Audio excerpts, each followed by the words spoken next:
तुम सामने मु दुईटी चित्र रखी देखिल तुमको कोउटी भल लगुच प्रथमटी ना द्वितीयटी कुह प्रथमटी कहीं ना प्रथमटी रे आमर कौन अच्छी ना परिष्कार परिवेश परिष्कार अच्छी गछ गुड़िक नदी कूल अच्छी नदी जल परिष्कार अच्छी जीवजंतु माने नदी जल पानी पिउचंदी किंतु द्वितीय जल कौन है ना नदी रे विभिन्न प्रकार अलिया आवर्जना पड़ी आउ ताहा अपरिष्कार हो जाइछि नहीं तेणु प्रथम चित्रटी आमको अत्यंत मनमुग्धकर अछि ताहले एही प्रदूषणर कारण कौन ना मो कूଳରେ ଅଧିକ जनबसति ଓ कारखाना ସ୍ଥାପନା ହୋଇଥିବାରୁ ଅଳିଆ ଆବର୍ଜନା ପ୍ଲାଷ୍ଟିକ ଏବଂ ମଇଳା ଜଳ ମତେ ପ୍ରଦୂଷିତ କରୁଛି ତାହେଲେ ଯୋଉ କଳକାରଖାନା ତା ମୋ କୂଳରେ ବସିଲେ ନଦୀ କୂଳରେ ତା ସହିତ ଜନବସତି ବସିଲେ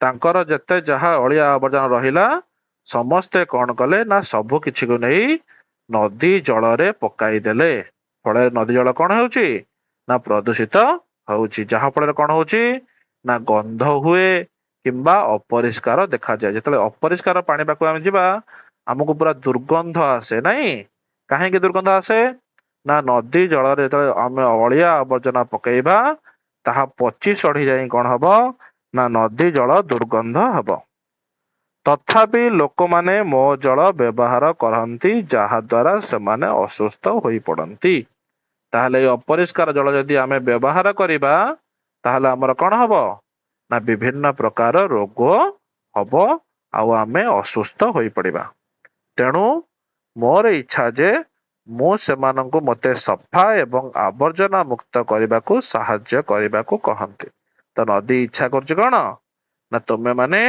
ନଦୀ ଜଳକୁ ପରିଷ୍କାର କର ଆଉ ତାକୁ ଆବର୍ଜନା ମୁକ୍ତ ରଖିବାରେ ତାକୁ ସାହାଯ୍ୟ ଆଉ ସହଯୋଗ ପ୍ରଦାନ କର ତାହେଲେ ଚିତ୍ର ଦେଖ କିପରି ନଦୀ ଜଳ ସବୁ ପ୍ରଦୂଷିତ ହଉଛି ଚିନି ବା ଲୁଣ ପରି କିଛି ରାସାୟନିକ ପଦାର୍ଥ ମଇଳା ସାବୁନ ଆଦି ପାଣି ଆମ ଜଳରେ ସମ୍ପୂର୍ଣ୍ଣ ମିଶିଯାଏ ଉପରକୁ ଦେଖିବାକୁ ପାଣି ସଫା ଲାଗିଲେ ବି ଏହି ଦ୍ରବୀଭୂତ ବିଷାକ୍ତ ଜିନିଷ ଗୁଡିକ ଜୀବଜନ୍ତୁଙ୍କର ବହୁତ କ୍ଷତି କରିଥାଏ ଯେତେବେଳେ ମଇଳା ଜିନିଷ ତାର ମିଶିକି ରହେ ସେ କଣ କରେ ପାଣିକୁ ସଫା ଦେଖାଯାଉଥିବ କିନ୍ତୁ ସେ ପାଣିରେ ଯେତେବେଳେ ମିଶିକି ଥିବ ଲୋକମାନଙ୍କର ଜୀବଜନ୍ତୁଙ୍କର ବହୁତ କ୍ଷତି କରିବ ତେଣୁ ଚାଷ ଜମିରେ ବ୍ୟବହାର ହେଉଥିବା ରାସାୟନିକ ସାର ବର୍ଷା ପାଣିରେ ଧୋଇ ହୋଇ ମୋ ଭିତରକୁ ଆସେ ଯେତେବେଳେ ଆମେ ଚାଷ ଜମିରେ ଅଧିକ ପରିମାଣରେ ସାର କୀଟନାଶକ ପ୍ରୟୋଗ କରିଦଉ ସେସବୁ ଧୋଇ ହେଇଯାଇ କୋଉଠି ମିଶିବ ନା ସେଇ ଆମର ନଦୀ ଜଳରେ ମିଶିବ ଏହା ଦ୍ୱାରା ମୋ ଉପରେ ଦଳ ଓ ଅନ୍ୟାନ୍ୟ ଜଳଜ ଉଦ୍ଭିଦ ବହୁତ ଶୀଘ୍ର ବଢିଯାଇ ଏକ ସବୁଜ ଚାଦର ପରି ଆଚ୍ଛାଦିତ ହୋଇଯାଏ ତେଣୁ ଏସବୁ ହବା ଦ୍ୱାରା କଣ ହବ ନା ଯୋଉ ଦଳ ଗୁଡିକ ଅଛି ସେସବୁ ଜଳ ଉପରେ ପୁରା କଭର କରିଦବ ଜଳକୁ ଯାହା ଦ୍ୱାରା କଣ ହବ ନା ଜଳ ଭିତରକୁ ଆଉ ଆମର ଅକ୍ସିଜେନ ଯାଇପାରିବ ନାହିଁ ବା ଅମ୍ଳଜାନ ଯାଇପାରିବ ନାହିଁ ଯାହା ଦ୍ୱାରା ତା ଭିତରେ ଯୋଉ ଜଳ ଜୀବ ମାନେ ଥିବେ ସେମାନେ ମଧ୍ୟ ମୃତ୍ୟୁ ମୁଖରେ ପଡିବେ ଆଉ ସେ ପାଣି ଆମର ପିଇବା ପାଇଁ ଅନୁପଯୁକ୍ତ ହୋଇଯିବ ତାକୁ ଆମେ ପିଇ ପାରିବା ନାହିଁ ତେଣୁ ଯୋଉ ଜୀବ ମାନେ ଥିବେ ସେମାନେ ବହୁତ କଷ୍ଟ ପାଆନ୍ତି କଣ କଣ କଷ୍ଟ ପାଆନ୍ତି ଦେଖିବା ଆସ ଜଳ ପ୍ରଦୂଷିତ ହେବା କାରଣରୁ ମୋ ଭିତରେ ରହୁଥିବା ମାଛ କଇଁଛ ଓ ଅନ୍ୟାନ୍ୟ ଜଳଚର ପ୍ରାଣୀ ମାନେ ବହୁତ କଷ୍ଟ ପାଉଛନ୍ତି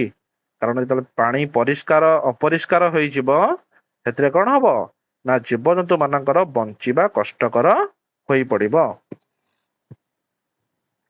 ତେଣୁ ଅନେକ ଜୀବ ଏହି ମଇଳା ପାଣି ଯୋଗୁ ଲୋପ ପାଇବାକୁ ବସିଲେଣି ତେଣୁ ବହୁତ ଜଳଜ ଜୀବ ଯୋଉମାନେ ନଦୀରେ ବାସ କରୁଥିଲେ ସେମାନେ ଧୀରେ ଧୀରେ ମରିଗଲେଣି ତାଙ୍କ ବଂଶ ସବୁ ଲୋପ ହେଇଗଲାଣି ମୁଁ ସେମାନଙ୍କୁ ରକ୍ଷା କରିବାକୁ ଚାହେଁ କିନ୍ତୁ ମୁଁ ଅସହାୟ ତ ନଦୀ କଣ କହୁଛି ମୁଁ ସେମାନଙ୍କୁ ବଞ୍ଚେଇବାକୁ ଚାହିଁଲେ ବି ମୁଁ ଅସହାୟ କାରଣ ମୁଁ ସେମାନଙ୍କୁ ରକ୍ଷା କରିପାରୁନାହିଁ କାରଣ ତୁମେ ମାନେ କଣ କରୁଛ ତା ଦେହରେ ବିଭିନ୍ନ ପ୍ରକାର ଅଳିଆ ଆବର୍ଜନା ପକେଇ ତାକୁ ଅପରିଷ୍କାର କରି ଚାଲିଛ କିନ୍ତୁ ଟିକେ ଆଶାର କିରଣ ଅଛି କଣ ନା ଖୁସିର କଥା ହେଉଛି ଅନେକ ଲୋକ ଏବେ ମତେ ସଫା କରିବାକୁ ଚେଷ୍ଟା କରୁଛନ୍ତି ଆମର ବିଭିନ୍ନ ପ୍ରୋଜେକ୍ଟ କରାଯାଉ ସରକାରଙ୍କ ତରଫରୁ ଯେମିତି ନମାମି ଗଙ୍ଗେ ପ୍ରୋଜେକ୍ଟ ହୋଇଥିଲା, ଯେଉଁଥିରେ ଆମର ଗଙ୍ଗା ନଦୀକୁ ସଫା କରିବା ପାଇଁ ସଂକଳ୍ପବଦ୍ଧ ହୋଇଥିଲେ ଓ ଗଙ୍ଗା ନଦୀକୁ ସଫା କରାଯାଇଥିଲା। ତ ଦେଖିବା ଯାହା ଦ୍ୱାରା କଣ ହବ ନା ମାଛ, ପଶୁପକ୍ଷୀ ଓ ମଣିଷ ସମସ୍ତଙ୍କ ପାଇଁ ଏହା ଲାଭଦାୟକ ହବ। କାରଣ ଯେତେବେଳେ ନଦୀ ସଫା ହବ, ନଦୀ କୂଳରେ ଥିବା ଲୋକମାନେ, ଜୀବଜନ୍ତୁ ସମସ୍ତେ ସେ ଜଳକୁ ବ୍ୟବହାର କରିପାରିବେ ଆଉ ନିରୋଗ ରହିପାରିବେ, ଯାହାଦ୍ୱାରା ସମସ୍ତଙ୍କ ପାଇଁ ଏହା ଲାଭଜନକ ହେବ।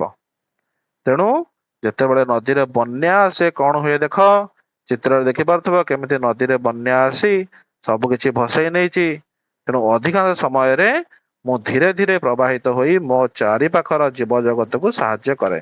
କାରଣ ଆମେ ପୂର୍ବ ଅଧ୍ୟାୟରେ ଆଲୋଚନା କରିଥିଲେ ଯେ ନଦୀ ଯେତେବେଳେ ସମତଳ ଭୂମିରେ ପ୍ରବେଶ କରେ ସିଏ ଧୀରେ ଧୀରେ ପ୍ରବାହିତ ହୁଏ, ଆଉ ଧୀରେ ଧୀରେ ଯେତେବେଳେ ପ୍ରବାହିତ ହଉଥାଏ ସେ ସମୟରେ ତାର ଆଖପାଖରେ ଯୋଉମାନେ ଥାଆନ୍ତି ସେମାନଙ୍କୁ ସେ କଣ କରେ ନା ସାହାଯ୍ୟ କରିଥାଏ। କିନ୍ତୁ ମୁଁ ଶକ୍ତିଶାଳୀ ବୋଲି କେବେ ଭୁଲେ ନାହିଁ। ନଦୀ ବହୁତ ଶକ୍ତିଶାଳୀ କିନ୍ତୁ ସେ କେବେ ଭୁଲେ ନାହିଁ। ଯେତେବେଳେ ଅତ୍ୟଧିକ ବର୍ଷା ହୁଏ ମୁଁ ପ୍ରସାରିତ ହୁଏ ଏବଂ ଦ୍ରୁତ ତଥା ଗଭୀର ହୋଇ ବିଶାଳ ଆକାର ଧାରଣ କରେ। ବର୍ଷା ଦିନେ ଯେତେବେଳେ ଆମର କଣ ହୁଏ ନା ଅଧିକ ବର୍ଷା ହୁଏ, ସେ ବର୍ଷା ଜଳ ସବୁ କଣ କରେ ନା ନଦୀରେ ମିଶେ, ଯାହାଦ୍ୱାରା ନଦୀ ଅଧିକା ପ୍ରସାରିତ ହୋଇ ଖୁବ ଜୋରରେ ପ୍ରବାହିତ ହୋଇଥାଏ। ମୁଁ ଏହି ସମୟରେ ହିଂସ୍ର ରୂପରେ ଗର୍ଜନ କରି ଦ୍ରୁତ ଗତିରେ ଭୂଇଁରେ ଏପରି ମାଡ଼ି ଆସି ଯେ କେହି କେବେ କଳ୍ପନା କରିପାରି ନଥିବେ। ତେଣୁ ନଦୀ କଣ କରେ ନା ସେ ସମୟରେ ତାର ଶଯ୍ୟା ତ୍ୟାଗ କରେ, କୂଳ ଲଙ୍ଘନ କରି ବିସ୍ତୃତ ଅଞ୍ଚଳରେ ପ୍ରବାହିତ ହେବାରେ ନିଜକୁ ରୋକିପାରେ ନାହିଁ।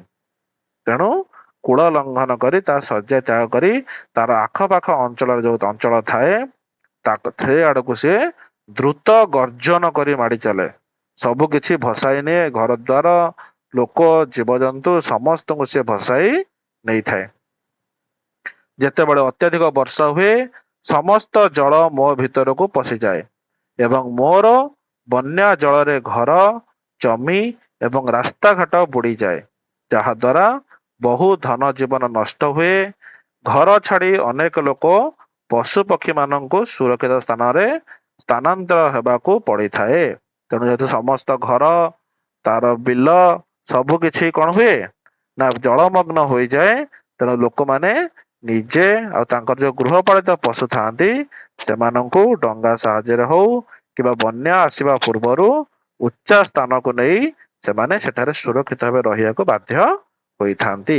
ତେଣୁ ଯେତେବେଳେ ବନ୍ୟା ଆସେ ନଦୀ କଣ କରେ ନା ଅତ୍ୟନ୍ତ ଉଗ୍ର ରୂପ ଧାରଣ କରିଥାଏ। ବୁଝିଗଲା? ତେବେ ଆସ ବନ୍ୟା ସମୟରେ କଣ କଣ ସମସ୍ୟା ଦେଖାଯାଏ, ତାର ପ୍ରଭାବ କଣ ଦେଖିବା।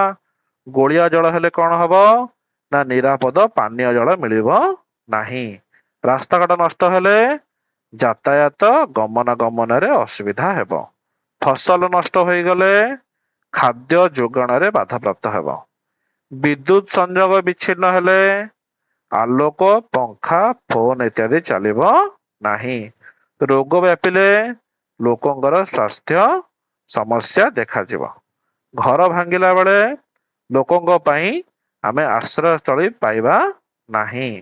ବିଦ୍ୟାଳୟ ବନ୍ଦ, ତେଣୁ ଶିକ୍ଷଣ ମଧ୍ୟ ପ୍ରଭାବିତ ହେବ। ତେବେ ଏହି ବନ୍ୟାରୁ ରକ୍ଷା ପାଇବା ପାଇଁ ଗଛ ଆମର ପ୍ରକୃତ ବନ୍ଧୁ। କାରଣ ଚିତ୍ର ଦେଖିପାରୁଥିବ ଯେଉଁଠି ବର୍ଷା ହଉଛି ଗଛ ନାହିଁ, ପାଣି ଡାଇରେକ୍ଟ ଆମର କଣ ହଉଛି ନଦୀରେ ମିଶି ଯାଉଛି, କିନ୍ତୁ ଗଛ ଥିଲେ ସେଠି ସେ ମାଟିକୁ ଜାବୁଡି ଧରିବ, ଜଳକୁ ରଖିବ, ଯାହା ଦ୍ୱାରା କଣ ହବ ବନ୍ୟା ସମସ୍ୟା ହବ ନାହିଁ। ତେଣୁ ଜଙ୍ଗଲ କାଟିଦେଲେ ବର୍ଷା ଜଳ ମାଟି ଉପରେ ଦ୍ରୁତ ଗତିରେ ପ୍ରବାହିତ ହୋଇ ସିଧା ନଦୀରେ ମିଶେ ଆଉ ବନ୍ୟା କରାଇଥାଏ। କିନ୍ତୁ ଯଦି ଗଛ ଥିବ ଚେର ବର୍ଷା ଜଳକୁ ମାଟି ଭିତରକୁ ଶୋଷି ନିଏ, ଯାହା ଫଳରେ ଜଳ ଧୀରେ ଧୀରେ ପ୍ରବାହିତ ହୁଏ ଓ ବନ୍ୟା ଆଶଙ୍କା କମିଯାଏ। ତେଣୁ ଗଛ ରହିଲେ ଆମର ବନ୍ୟାର ସମ୍ଭାବନା ମଧ୍ୟ କମ ରହିବ। ବୁଝିଗଲା? ତାହେଲେ ବନ୍ୟା ସମୟରେ କଣ କଣ ସତର୍କତା ଦେଖ। ବନ୍ୟା ପୂର୍ବରୁ ପ୍ରଥମେ ଆମେ କଣ କରିବା ନା ଆଞ୍ଚଳିକ ଖବର ଜାଣି ସତର୍କ ହେବା। ନିଜ ଅଞ୍ଚଳ ଖବର ନ୍ୟୁଜ ମାଧ୍ୟମରେ ଆମେ ଜାଣି ସତର୍କ ହେବା। ଜରୁରୀକାଳୀନ ପରିସ୍ଥିତି ପାଇଁ ଗୋଟିଏ ବ୍ୟାଗରେ କିଛି ଶୁଖିଲା ଖାଦ୍ୟ, ଔଷଧ ଆଉ ଟର୍ଚ୍ଚ ଆଦି ରଖିବା। ତା ସହିତ ନିରାପଦ ସ୍ଥାନକୁ ସ୍ଥାନାନ୍ତରଣ କୁ ବୁଝ ଓ ନିରାପଦ ବିକଳ୍ପ ପଥ ବାଛ। ଯୋଉଠି ଆମେ ନିରାପଦ ରହିପାରିବା ଉଚ୍ଚ ସ୍ଥାନରେ ସେ ସ୍ଥାନକୁ ଚାଲିଯିବା ବନ୍ୟା ପୂର୍ବରୁ। ତା ସହିତ ସୁରକ୍ଷିତ ସ୍ଥାନକୁ ଚାଲିଯିବା। ବନ୍ୟା ପ୍ରବଣ ଅଞ୍ଚଳରେ ଘରେ ଜରୁରୀକାଳୀନ ଜିନିଷ ଯଥା ବାଲି ବସ୍ତା, ସିଡ଼ି, ଦଉଡ଼ି ଇତ୍ୟାଦି ଆମେ ରଖିଥିବା। ତ ବନ୍ୟା ସମୟରେ କଣ କରିବ ନା ବିଦ୍ୟୁତ ପ୍ରବାହ ବିଚ୍ଛିନ୍ନ କରିଦବ, ରନ୍ଧନ ଗ୍ୟାସ ସିଲିଣ୍ଡର ସୁଇଚ ବି ଆମର ବନ୍ଦ କରିଦବ। ତା ସହିତ ବନ୍ୟା ସମୟରେ ଯଦି ଜଳ ଭିତରକୁ ଯାଅ ନାହିଁ କିମ୍ବା ଡିଅ ନାହିଁ, କାରଣ ଜଳ ତଳେ କଣ ଥିବ ଆମେ ଜାଣିନେ, ତେଣୁ ଜଳ ମଧ୍ୟକୁ ଆମେ ଯିବା ନାହିଁ। ଉଚ୍ଚା ସ୍ଥାନରେ ଯାଇ ଆଶ୍ରୟ ନେବ।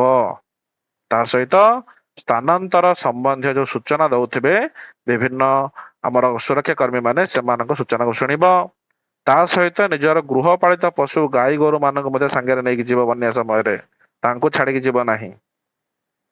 ବନ୍ୟା ପରେ କଣ କରିବ ନା ବନ୍ୟା ଜଳ ନିକଟକୁ ଯାଅ ନାହିଁ କିମ୍ବା ପହଁରା ନାହିଁ, କାରଣ ବିଭିନ୍ନ ଜୀବଜନ୍ତୁ ଥିବେ, ସାପ ଥାଇପାରନ୍ତି। ତା ସହିତ ପାଣି ଭିତରେ କଣ ଅଛି ଆମେ ଜାଣିନେ, ତେଣୁ ପାଣି ଭିତରକୁ ଯିବା ନାହିଁ। ତା ସହିତ ଜଳ ମଧ୍ୟ ଅପରିଷ୍କାର ଥିବ। ତେଣୁ ବୈଦ୍ୟୁତିକ ତାରକୁ ଛୁଅ ନାହିଁ, କାରଣ କରେଣ୍ଟ ଲାଗିବ। ତା ସହିତ ନିରାପଦ ଘୋଷଣା ନହେବା ଯାଏଁ ନିଜ ଘର କିମ୍ବା ବନ୍ୟା ଅଞ୍ଚଳକୁ ଯାଅ ନାହିଁ। ଯେପର୍ଯ୍ୟନ୍ତ ସୁରକ୍ଷା କର୍ମୀ ମାନେ ସୂଚନା ନ ଦେଇଛନ୍ତି ଯେ ତୁମ ଅଞ୍ଚଳ ସୁରକ୍ଷିତ ଅଛି, ସେ ପର୍ଯ୍ୟନ୍ତ ସେ ଅଞ୍ଚଳକୁ ଯିବ ନାହିଁ କି ସେ ଅଞ୍ଚଳରେ ଆମର ବନ୍ୟା ଅଞ୍ଚଳକୁ ଯିବ ନାହିଁ। ନିଜେ ସୁରକ୍ଷିତ ଅଛ ବୋଲି ପରିବାର ସଦସ୍ୟ ଜଣାଇବ। ଯଦି ତମେ ଦୂରରେ ଅଛ ତାହେଲେ ପରିବାର ସଦସ୍ୟ ଜଣାଇଦବ ଯେ ନାଇଁ ତମେ ସୁରକ୍ଷିତ ସ୍ଥାନରେ ଅଛ। ତାପରେ ବନ୍ୟା ପରେ ଘରକୁ ଫେରି ଘର ଆଖପାଖ ଅଞ୍ଚଳ ରୋଗ ଏବଂ ସଂକ୍ରମଣ ମୁକ୍ତ କରିବ। ଏହା ହିଁ ଥିଲା ଆଜିର ଆମର ଆଲୋଚନାର ବିଷୟବସ୍ତୁ। ଆଶା କରୁଛି ତୁମେ ମାନେ କିଛି ନୂଆ ଶିଖିଥିବ। ପୁଣି ଆଗାମୀ ମଧ୍ୟ ଦେଖାହବ। ରହୁଛି, ନମସ୍କାର। ଖୁସିରେ ଶିଖିବା ସମସ୍ତଙ୍କର ଅଧିକାର। ନମସ୍କାର।